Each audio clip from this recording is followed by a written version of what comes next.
Vamos a saludar a Julio Burtman, que es analista internacional y tiene la amabilidad de atendernos a esta hora. Julio, buen día, mucho gusto. Jorge López de Simoni aquí en Continental. ¿Cómo está? Hola, buen día. Muchas gracias, Julio, por atendernos. Bueno, queremos saber qué implica para el mundo, digamos, y también, obviamente, para un mundo tan convulsionado, la desaparición de Francisco, que fue tan importante en un montón de cuestiones, diálogo interreligioso, ir allí a donde hacía falta escuchar una voz en favor de los pobres, de las minorías y demás, y lo que puede ser su sucesión en el Vaticano. Bueno, el fallecimiento del Papa de la Iglesia Católica siempre es un hecho muy conmocionante. Uh-huh. Él es el líder espiritual más importante del mundo, porque si bien hay otras religiones igualmente importantes en términos numéricos, ninguna tiene un liderazgo tan claro como el Papa de la Iglesia Católica. Uh-huh. Y el Papa además había asumido una posición en estos tiempos que contrastaba bastante con las tendencias de la política internacional. El Papa seguía defendiendo en todo el mundo los valores cristianos de la Iglesia Católica, en sus discursos sobre Ucrania, la Franja de Gaza, los refugiados en Europa, África, Asia. Es alguien que trató de mantener la idea de que la Iglesia Católica tenía valores universales que podían ser reflejo para todo el mundo, y esto contrasta con una época en la que la idea de lo universal se está perdiendo, ¿no? Donde uh-huh. Las grandes potencias compiten entre sí, donde justamente los valores culturales parecen chocar. Por lo tanto, creo que el Papa ahí fue como, en nombre de la Iglesia Católica, no vamos a decir que fue solo él, ¿no? Pero digamos, su papado fue como una de las últimas voces en esta dirección, ¿no? La dirección de rescatar valores universales en un mundo que es cada vez más particular y menos universal. Uh-huh. ¿Y cree usted que esto, repasando que Francisco nombró a la mayoría de los cardenales que van a tener que nombrar a su sucesor, ¿cree usted que esto es algo que va a ser tenido en cuenta para la próxima misión de la Iglesia, sobre todo con el reto? No lo sé, porque siempre cuando se eligen papas hay precandidatos de diferentes orientaciones, algunos más conservadores, otros más como el Papa con una tendencia más pastoral y a la apertura, como el Papa Francisco, quiero decir, ¿no? Uh-huh. Otros como Benedicto, con un perfil más teológico y concentrado en las cuestiones doctrinarias. Creo que hay diferentes perfiles, por lo que estuve pudiendo leer en las últimas horas. En los precandidatos de esta oportunidad también hay muchos perfiles uh-huh. y distintos, y la elección, como siempre sucede... deben haber unas pujas tremendas, deben haber allí en el seno del Vaticano, ¿no? Digo, pujas políticas serias, sí, y muy, muy, muy duras entre los conservadores, aquellos que quieren reformar un montón de cuestiones dentro de la Iglesia, y aquellos que quieren volver a una iglesia prácticamente preconciliar, ¿no? Debe haber fuerzas tirando de todas partes, ¿no? Sí, creo que de esos últimos no hay tantos. En todo caso hay algunos más conservadores que otros, pero creo que no hay candidatos preconciliares. Uh-huh. Pero sí hay diferentes orientaciones, y es una elección muy, muy misteriosa, ¿no? Porque no es muy difícil de observar hasta que sucede la elección del Papa, ¿no? Uh-huh. No es una elección abierta, con discursos, no es una elección como la que podemos ver en una democracia. Son conciliábulos cerrados, donde, bueno, sí, seguramente existe lo que llamaríamos la rosca, pero es poco visible hasta que sucede. Sí, claro, claro. Así como Juan Pablo II fue un papa muy, muy político, digamos, y tuvo una intensísima participación y protagonismo en lo que fue la caída del muro de Berlín, etcétera, los estertores del comunismo en el mundo. ¿Cuál cree que fue el principal aporte de Francisco, de acuerdo a cómo lo ve usted? En el plano político, ¿no? Porque En el justamente plano tomaste político, a Juan Pablo como efectivamente, alguien político. efectivamente. Yo creo que esto es una paradoja, porque acá en Argentina hablamos mucho de cómo el Papa supuestamente se metía en la política local, ¿no?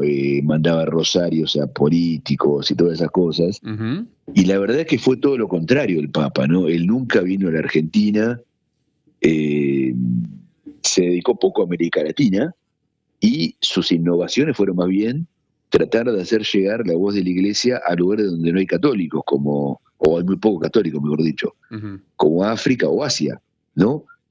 Tal vez cuando se eligió un papa latinoamericano, hace ya unos cuantos años, lo que muchos creíamos era que lo habían elegido justamente para que haga algo parecido a Juan Pablo II en América Latina, ¿no? Para que haga...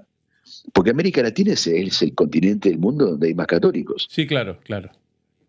Y parecía como un reconocimiento a que era el territorio último del catolicismo y como que querían elegir un papa latinoamericano para que defienda en todo caso la feligresía católica frente al avance de otras iglesias cristianas no católicas en casi todos los países, incluyendo Argentina, pero sobre todo en Brasil, México, Uh-huh. donde los evangelistas son cada vez más importantes. Uno pensaba que esa era un poco la misión del Papa, ¿no? Sin embargo, el Papa no hizo eso, ¿no? El Papa se instaló en Roma y miró más a otra parte del mundo que a América Latina, probablemente porque pensó que esa era la misión que correspondía a esta época, ¿no? Hacer llegar la voz universal de la Iglesia a aquellas regiones, a aquellas culturas donde la Iglesia es menos preponderante, ¿no? Todo Claro. lo contrario a lo que suponíamos. Uh-huh. Julio, lo saco del tema que tiene que ver con Francisco, si me permite un par de preguntas. Respecto del mundo actual, y en ese mundo actual con Trump dando unos volantazos impresionantes, o no tan volantazos, muchos dicen esto es lo que Trump dijo que iba a hacer y lo está haciendo. En ese contexto, ¿cómo se está ubicando, de acuerdo con su opinión, la Argentina? ¿Está siendo inteligente? ¿Está siendo, no sé, absolutamente entreguista y no importa lo que pase o las consecuencias que traigan, Argentina irá siempre donde diga Estados Unidos y específicamente Trump? ¿Cómo lo ve usted?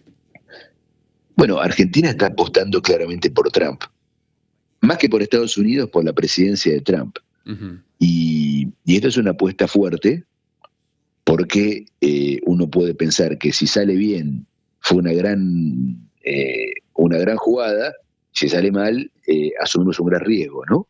Uh-huh. En ese sentido, el presidente Milei fue muy audaz. Él vio venir a Trump antes de tiempo, se jugó abiertamente por Trump y ahora se sumó como nadie a la ola trumpista. Uh-huh.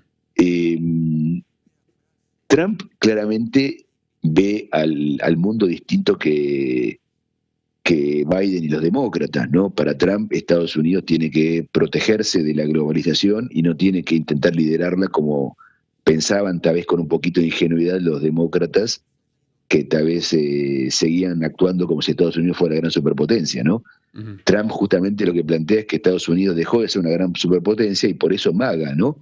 Hacer claro. América grande otra vez. Es lo que está aprendiendo, que América Estados Unidos de América dejó de ser un gran país y que tiene que luchar por volver a serlo. Correcto. Esto significaba, obviamente, que Estados Unidos iba a embarcar con Trump en una fuerte competencia con China, donde ya Estados Unidos justamente considera que tiene que competir a muerte con China para no morir.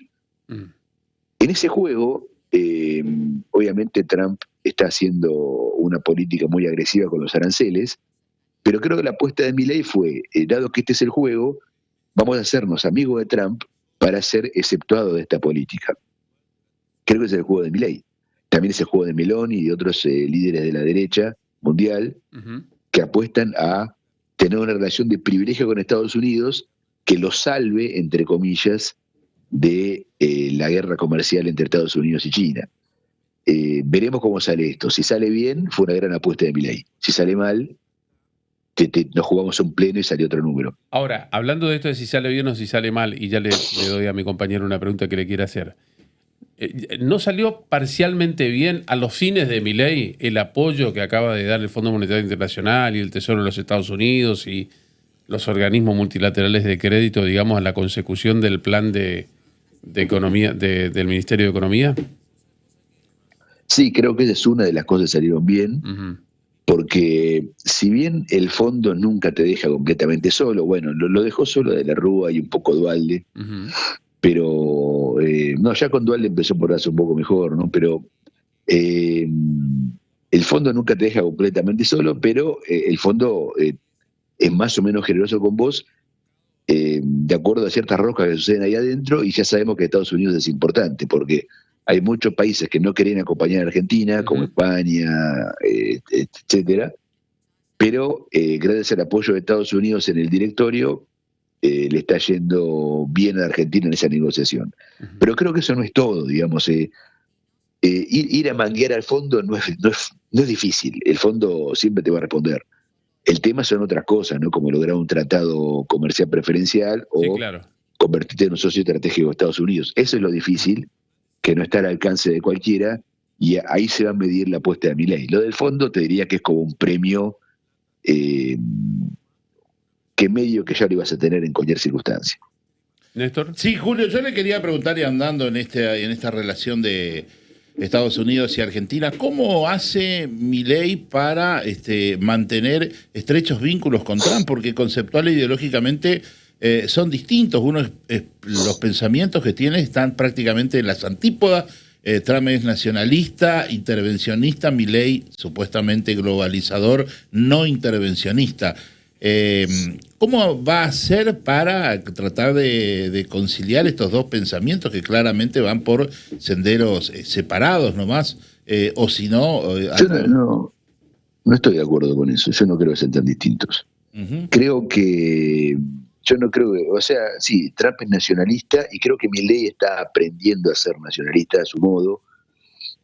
Porque cuando Milei habla de la Argentina potencia, todo eso también está asumiendo un discurso nacionalista, no en un nacionalismo defensivo, digamos, anticolonial y toda esa línea más de izquierda, pero sí en un nacionalismo más parecido al de Trump, ¿no? Donde Milei creo que quiere aprender a ser como Trump. Pero Milei es globalizador está aprendiendo a ser como Trump.